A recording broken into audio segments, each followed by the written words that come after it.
We're here with D'Angelo Pons, Indiana quarterback from the crib for you, not for me, by way of James Madison University.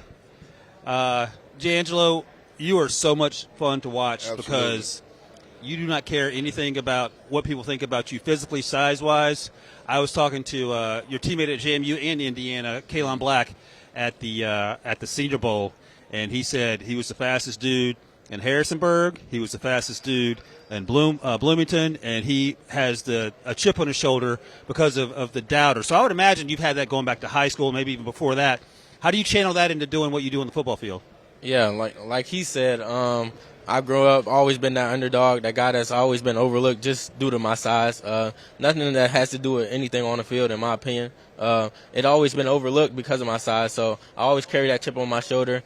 He said I've been the fastest dude everywhere. He wasn't lying. If it was up to me, I would be running the 40. Just want to get the proper time to train and things like that, so I'll be running that pro day. But I'll definitely get to show off my speed. Again, he's from the crib. And that's what we're known for in South Florida, is being fast. Shout out to producer Sharon, because he's going to find his way to have a part of this conversation when we talk about speed. But you've been having meetings with these teams. I'm sure you met with a ton of teams already. Have they talked to you about whether they like you outside, like you at nickel? Like, talk to us a little bit about where teams see your fit.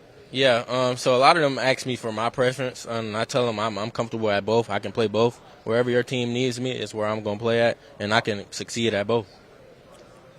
Tell him not the PC answer. Yeah, I was going to give him a pass because he's from the crib, but we don't want the PC answer. Where do you want to play? Where you want to line up? You want the funk on the outside? You want it on the inside? Where do you best fit? See, that's not the PC answer. Like, that's my answer. I played nickel in high school, all throughout high school. I didn't become an outside corner till college. So I'm comfortable at both. I know I'm going to dominate at both wherever they need me at. So that's not the PC answer. That's my answer. That's what I win. He said he's going to dominate at both. Yeah. I like that.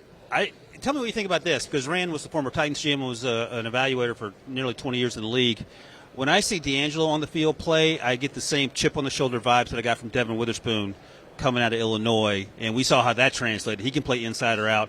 But I don't know, just looking at Producer Debo's research notes, you watch Patrick Surtain, you watch Kenny Moore. Is there any Devin Witherspoon in your tape viewing? Definitely. I like Little Spoon. You can learn a lot from him. His aggressiveness, his confidence he plays with, definitely can steal some things from him as well. Talk about this season that you guys just had at Indiana. You probably came in a year, no one expecting you guys to do what you were able to do. How soon, how early did you guys know that your team was special?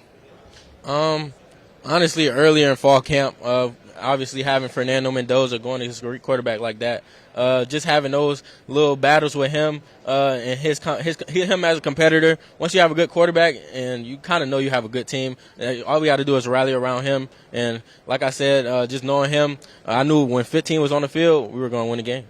So we talked about Fernando pretty early in the summer coming from Cal, where let's just say he didn't have the same players in that team that he had on the Indiana team, and he was just as tough. Two questions. How early on in the practice versus Fernando did you know that he was a dude? And what's the mad have you ever seen Fernando get? Because everything about him seems to be, like, upbeat. Yeah, I knew he was a dude. I think it was like fall camp. Me trying to disguise coverages and bait him into throwing things like those little two-tier routes. I'm in cloud, and he's running an out route with a corner behind me. I'm showing like I'm jumping the out route and trying to get to the corner. Him not throwing it, like a lot of quarterbacks are going to throw that ball. So for him to have the football IQ and not throw those balls and not get baited, I kind of knew he was going to be a great quarterback. And he's a competitor. I never seen him get flustered. Like, we picked him off a couple times, picked him off on the first play of fall camp. He never get flustered. He came back and throwing right back at me. So him as a competitor, I knew he was going to be a great quarterback. So we'll end it on this, because I like to ask everybody this. Draft night, where do you plan to be? And when you hear your name called, you think you're going to cry? I mean, I don't know where I'm going to be, but I definitely will be with my family. But do I think I'm going to cry? That's a great question. If it comes out, it comes out. Like, just knowing all the hard work I put in and a lot of pain that came behind this. You're going to cry. Nobody expect me to be here. I'm definitely probably, You're going to cry. Probably going to happen. And I always say you deserve to cry. You've earned it.